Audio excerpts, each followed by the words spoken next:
Hey everybody, welcome back to the Hip Horse. Tommy D along with Johnny Lowe, everybody. Thanks for joining us. We're here watching us on YouTube or listening on the Believe Network, everybody. Talking the sport of kings, horse racing from across the country. Johnny, we took last week off. I wasn't feeling the best. I'm back in action. I got my vitamins. My head is clear and I'm ready to go. How you doing, my man? I'm doing good. Just have some exciting horse racing coming up this weekend.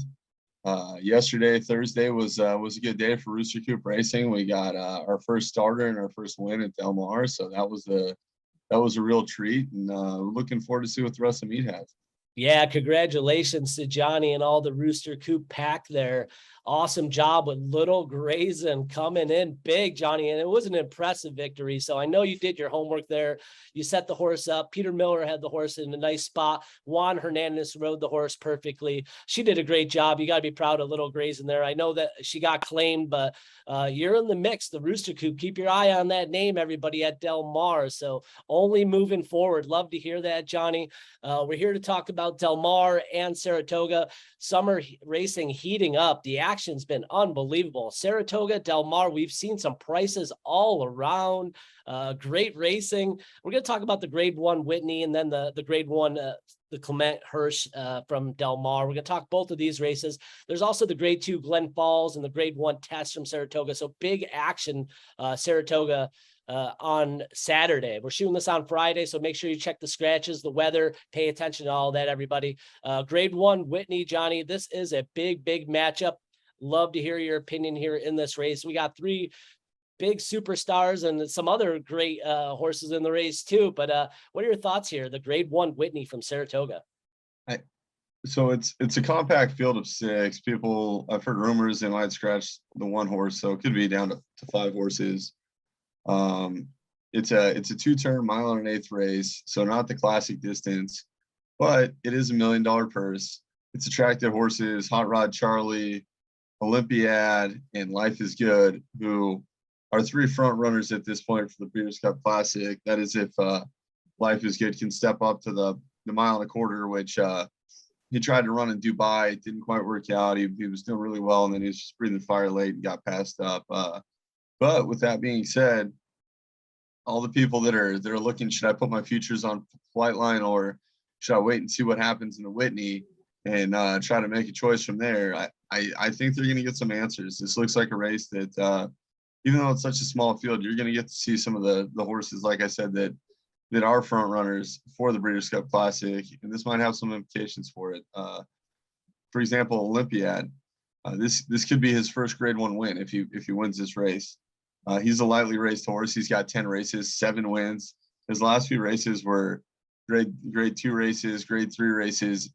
He's stepping up right here. He's running against a different type of animal, and Life is Good and Hot Rod Charlie that he's been running against. I think he's going to be close up. I don't know if he has enough speed to go out there with Life is Good, and it's going to be interesting to see if anybody decides to send with him because it is a dangerous ask. He's fast enough to where if you send with him, is your horse even going to be able to finish?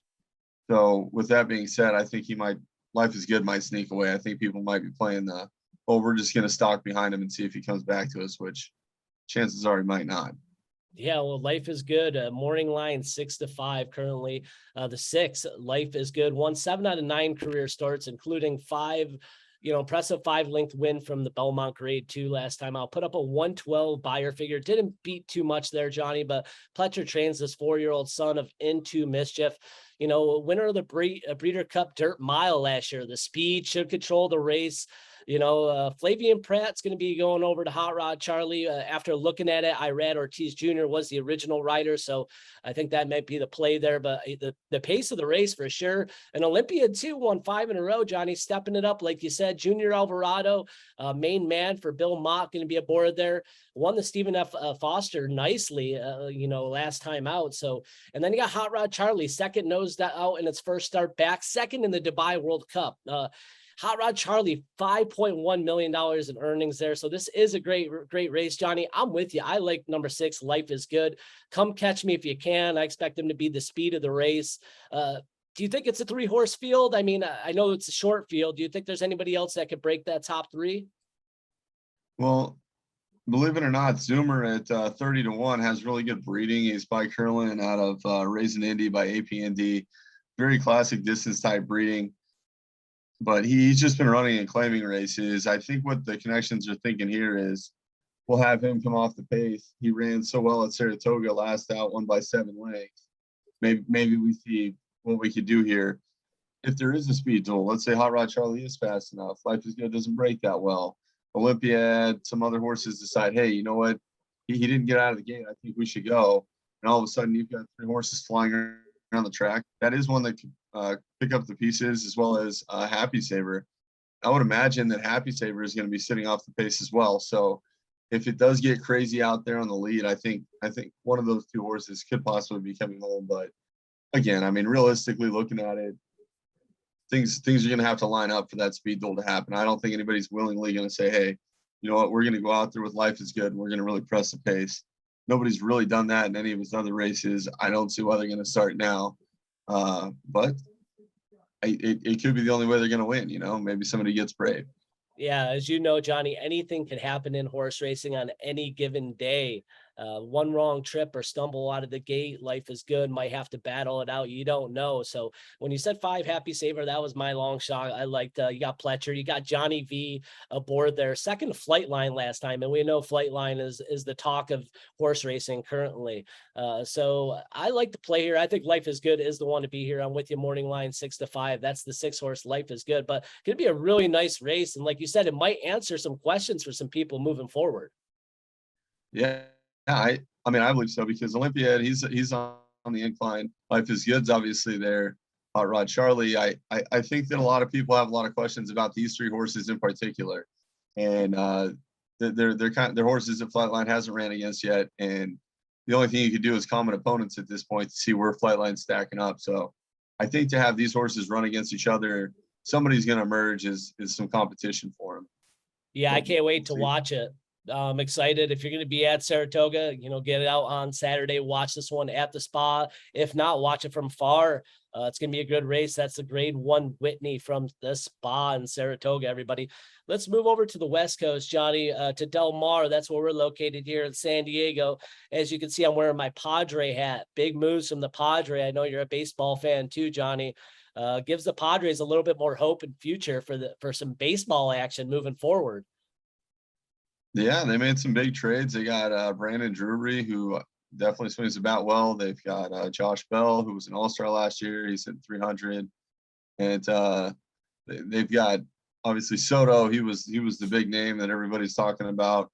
Hopefully, I'm not saying he's having a terrible year, but I don't think he's been living up to expectations with the Nationals this season. So hopefully with this change of scenery, it kind of re-energizes him and he can pick the pace up. And I think the biggest part of the trades that they made was getting Hader from the Brewers. I mean, Taylor Rogers did a really good job early in the year, and then kind of things were unraveling. They were having trouble closing out games with Hader at the back end of the bullpen. I'm pretty sure he's going to put a stop to that. I mean, I want to say he's got to be in the top 5 strikeouts to K's to 9 in the history of baseball. I mean, stuff is electric. It's up in the zone. It's hard to hit. People swing at it. He was a huge pickup, I think, for the Padres for sure. That's huge. And I like to get Johnny's look because he was a former AAA pitcher throwing the ball. So Johnny's got a good vision on baseball. So that's why I wanted to ask him. A lot of people don't even know that. Johnny's very diverse in a couple different ways. Johnny, how fast was the fastest fastball you threw in your career? What'd you get it up to? I don't know, like 97, 98. Man, that's quick. When I was feeling good out there, it'd be 95. I mean, people didn't really throw as hard when and it was recent. My last year was 2014, and people weren't throwing as hard then as they are now. So I mean, I was doing the chuck and duck, throw it as hard as I can. Hopefully they don't hit me with it harder, So that's awesome though, man. That's good stuff. Love to hear that. Let's get to Del Mar West Coast. Let's move to West Coast here. And let's talk about the Clement Hirsch grade 1. This is it looks like a field of a decent field here. It looks like we're packing 7 into the gate here. as of currently. And this is a grade 1 going a mile and a 16. What are your thoughts here for fillies and mares, 3-year-olds and up? I think it's a really good race. We've got the horse that was third in the Kentucky Oaks coming in this race. We've got Soothsay, who's been off for over a year for Mandela, although she drew the rail, unfortunately. I think she's got a lot of talent. And for him to put her in this race was definitely a bold move. I think it shows she's training forwardly. You've got She Dares the Devil, Brad Cox, sending her back out here to try to defend her title. She won last year here by 3 1/4 lengths, convincingly, beat nice horses in Venetian Harbor and Paige Ann. And then on the outside, you've got Blue Stripe, the Argentinian horse, who won the Santa Margarita and kind of turned some heads that day. She ran the Breeders' Cup Distaff, didn't really do a whole lot later off. She won that race. She was a champion horse in Argentina. So there are some interesting horses in here. And then obviously you have Baffert's horse with JJ Hernandez. Can't ignore that one. Private Mission, who won the Santa Maria last time out. And I think it's a pretty compact field. I think it's a field of some nice fillies and mares here. And we should definitely have a horse come out of this race be obviously pointed towards the Breeders' Cup Distaff this year, but possibly even favored.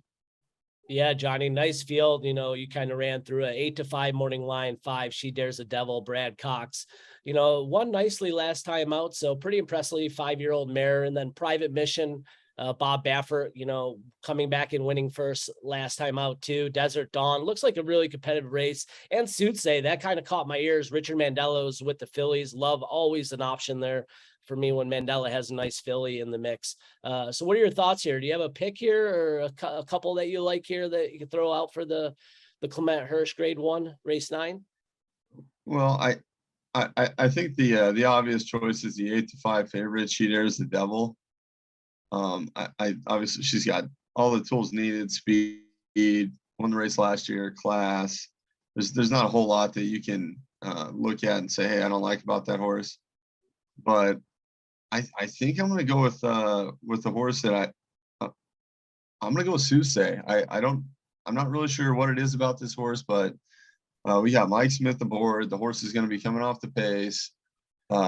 Maybe it's a ground saving trip on the rail. I think there's a lot of pace in this race, and we're going to see what she's got. I think 5-1 is probably I think she's going to be an overlay. I think you get a little better odds than that, and we'll see if she can reel him in.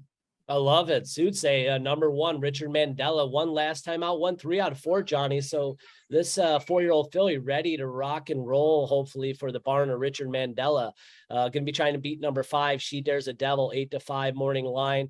Nice little race here at Del Mar. So, Johnny, we ran through 2 races here. Anything else you want to get to before we get out of here, or anything we should pay attention to here moving forward? No, just another great week of racing. We've got full fields. Del Mar's had so many horses entered. They've been adding races to cards that they were going to have 10 and they're running 11 now. So huge positive for California racing. Everybody's excited out here. And then we see the handle at Saratoga. It's way up. I mean, racing coast to coast right now is it's at a premium. It's doing really well, and that's good to see. That's stuff that I think all the people out there in horse racing land kind of piques your interest. I mean, if you like Saratoga, they're having an unbelievable meet. If you like Del Mar, we're doing better than we hoped for. So glad to see it, and hopefully this continues throughout the summer. Yeah, great stuff. Hopefully picking up some new horse racing fans, old horse racing fans, putting everybody together here. We appreciate you watching us here on the Hip Horse on YouTube. You're watching us, listening to us on Believe Network. Share us with your other horse racing friends or anybody. If you're new to the game, jump along, follow us along the ride. We're going to cover some other races. We do some other videos moving forward, jockey stuff. So please hit that like, subscribe, ring that bell, everybody. Tommy D, Johnny Lowe, until next time, everybody, we appreciate you, and we'll catch you next time here on the Hip Horse.